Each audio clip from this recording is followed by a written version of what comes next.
Imposter Syndrome, we're saying goodbye to the Nintendo Wii U. Good riddance. Hey everyone, welcome to the show. We're talking about the Nintendo Wii U. Actually, we're talking about a couple games on the Nintendo Wii U. Not one of my favorite consoles that I've owned. Definitely in the running to be my least favorite console I have ever owned, the Wii U. Truly. It has the least amount of emotional investment and attachment, the least memories, the smallest amount of my favorite games.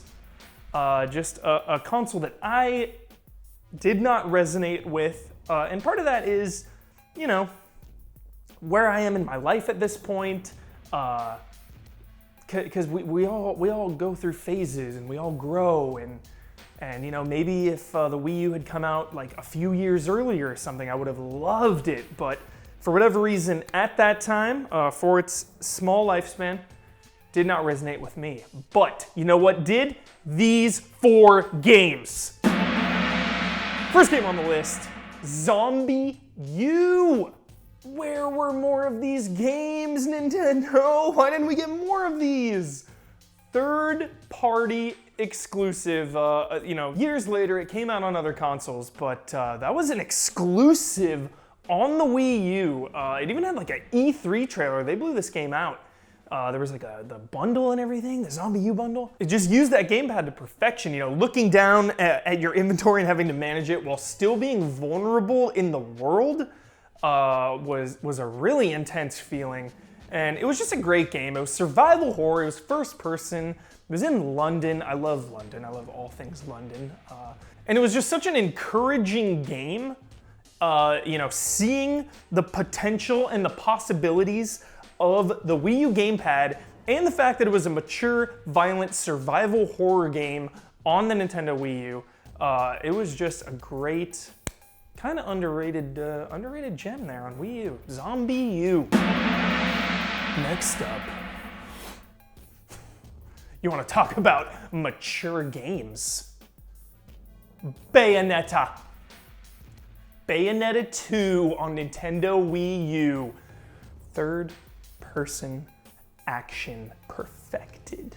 Beautiful game. A game where you feel like such a badass, just mastering that combat, getting combos, killing your enemies. Everything about Bayonetta 2 feels so good to do. All the different weapons, you know, witch time. Nailing a dodge in Bayonetta 2 is one of the best feelings I've had in a video game. Just tapping that shoulder button, doing that backflip dodge, everything slowing down for a second. The like jaguar cat form turning into that. Just a beautiful game that would have not existed if Nintendo hadn't busted some backdoor shady deals with Platinum Games. And a game you typically don't see on Nintendo. You know, Nintendo, it's not all kiddie games and youthful jolliness. There are some adult-themed games, but there are fewer of them than other consoles, that's for sure. Especially with the likes of Bayonetta 2. Rated M for mature. Check with your parents before playing that one. Next one on the list. Thank you, Kyle Bossman. Thank you. Thank you so much. The best gift you have ever given me, Kyle, ever, is Donkey Kong Tropical Freeze. Somehow, someway, this game slipped through the cracks, you know, because when Donkey Kong Country Returns came out on Wii, Brad Ellis and myself played the living hell out of the game. It was a 10 out of 10, so good, such a good game, but maybe it was like the ice vibe or something, just the vibe of Tropical Freeze didn't pull me. Whether it was the box art or the title or something, it slipped through the cracks, and if it weren't for you, Bossman, I may have never played what is now one of my favorite platformers of all time. First up, the music. That sweet, sweet David Wise soundtrack. It does not get better than that. I put the Tropical Freeze soundtrack in the same caliber as Streets of Rage. I regard it that highly.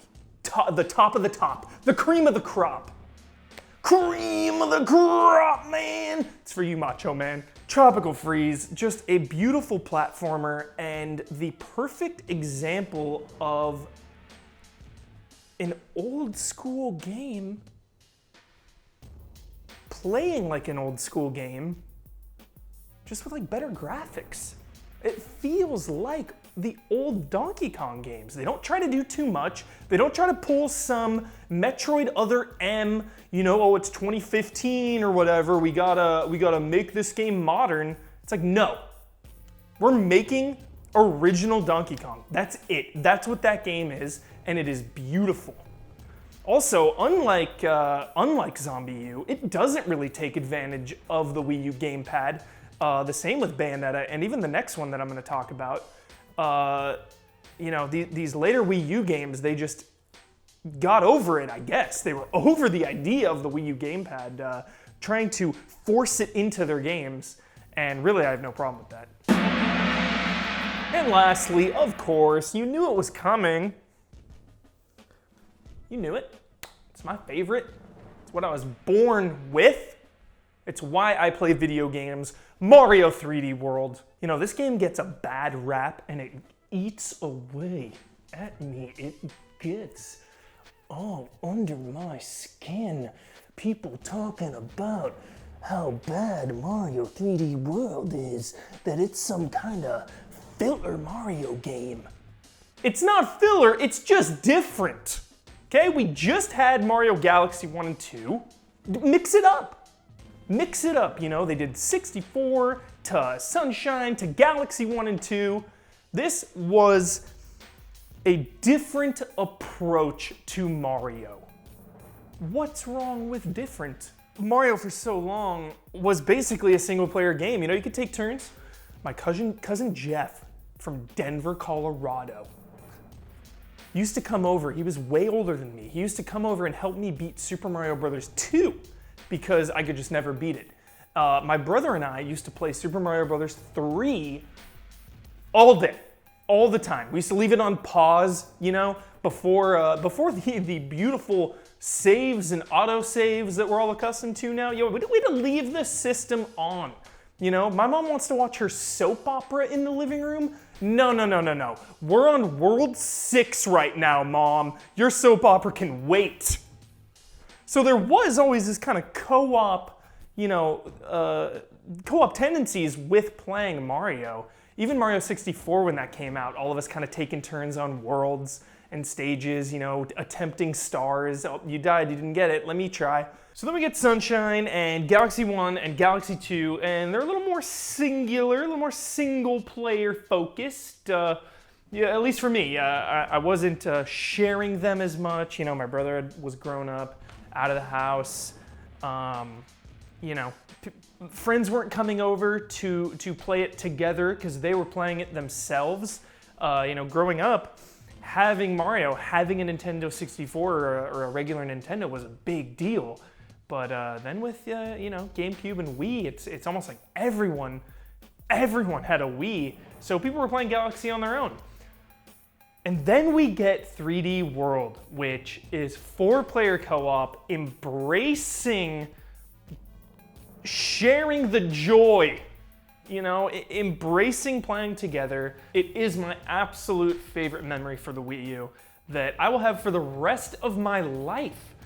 Going over to Brad's house, playing with him and our friend Nick Bellinger. We did 3-player co-op, and just the dynamic, because again, it's a co-op Mario game, so we're going through, every time a new level hits, every single time we enter a level for the first time, it is magical. We're going through, we're sharing it together, we're seeing new enemies, new power-ups, new locations. Every time we got to a Boo house, I made sure to turn off all the lights, pull the drapes, shut the doors. Every time we got to a Boo house, it was serious business. Nobody would say a word. Then we get to a new Jolly level, sun shining, it'd be, back to Jolly, turn the lights on for a little bit, hang out. And I just love the dynamic of the crown. Whoever had the most points in the last stage would get to wear the crown. And if they got hit, it would fall off, so then one of us could try to pick it up. So it was kind of this uneasy alliance going together and trying to get the most points and win the stage as a personal player, but also, helping each other out and trying to get through it as a team. So that's it for the episode. That's the Wii U. Close the book on that. We live in a Switch world now. The Wii U, though, had kind of a short life, but definitely had some redeeming qualities and some unforgettable games. I will never forget Mario 3D World, ever. Going through that cat suit, fighting Bowser with my friends? Oh, it was so good. Loved it. So that's it for the episode. I'm at Michael P. Huber. We are Easy Allies. We're Patreon supported, so if you like what you saw, please help us out. We are on Patreon, Twitch, Twitter, YouTube. We're streaming all the time, different games basically every single day. And if you want to talk about the Wii U and some of those games, I will be on Talking Syndrome, 11 a.m. on Easy Allies Twitch. We can talk about the Wii U and saying goodbye. And that will do it, and we'll see you next week.